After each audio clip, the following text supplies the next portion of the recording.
Hey guys, what's going on? Nivens here. Time for your weekly rock wind-up. Well, first and foremost, we have some Tool news. I don't have any sort of release date for a possible new album, of course, to follow up to the to 10,000 Days. But it was reported this week that Tool has finally put aside, or put to bed, or put to rest, I should say, that lawsuit that was started like back in 2007, where allegedly a friend of Tool said that the band used a bunch of his artwork. He wanted to get paid for it, and then the company that they had to handle the lawsuit turned around and sued them.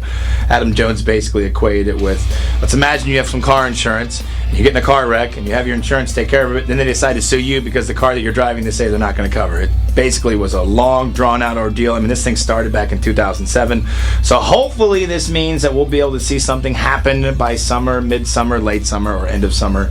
I know that there's been, I guess, according to Jones, one track that the guys have worked on, everyone minus Maynard Keenan, but hopefully this means that we'll finally get a chance to see them moving forward, and maybe, just maybe, we can, get a new Tool album.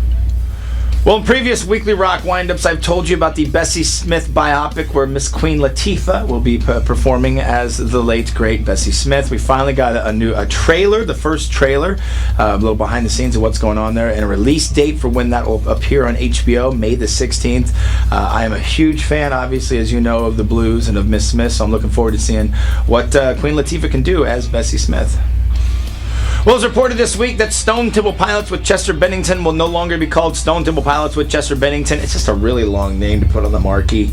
I guess it had to do with some legal wranglings of why they had to put the tack on there of with Chester Bennington. But Chester's pretty happy. He always felt like a little left out.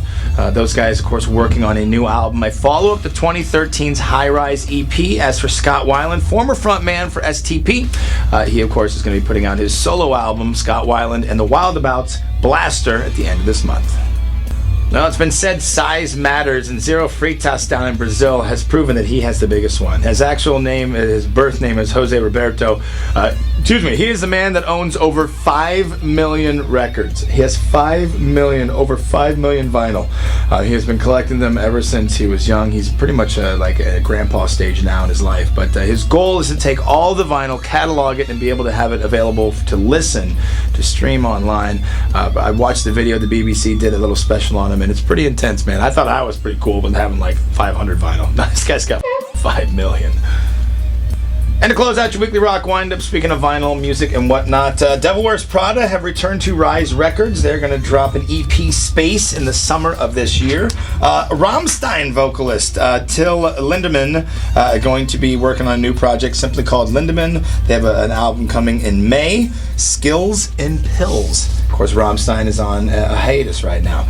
Danzig working on a new album. Now, this is not his covers album that he's been talking about. This is a whole brand spanking new album that's looking to come out later on this year. Zakk Wylde to release Book of Shadows Volume 2 on 20th anniversary of original album. That'll be an early 2016 release.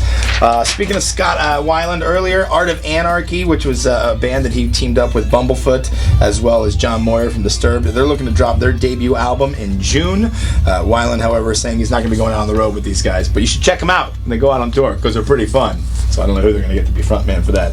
Still in the works, as I talked about before, looking at maybe late 2015 or early 2016, Steven Tyler from Aerosmith, working on a country album. Gonna pull the John Bon Jovi move, I suppose. Hailstorm, who we will see, of course, at Rockfest, as they also made the news this week for another #1 hit with Apocalyptic. Congratulations, guys and gals. See you at Rockfest. They teamed up with photographer and longtime friend Rob Finn, put out a new book, To Hail and Back. That'll be out in May.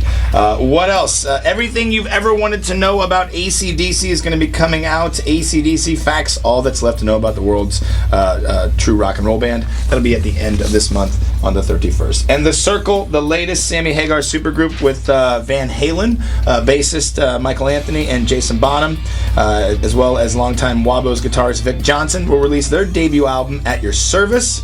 This is going to be just a collection of live stuff in May, and it's, stuff that you know. Pound Cake, I Can't Drive 55, When It's Love, Why Can't This Be Love, Best of Both Worlds, and Dreams, just to name a few of the 18-track list on that CD.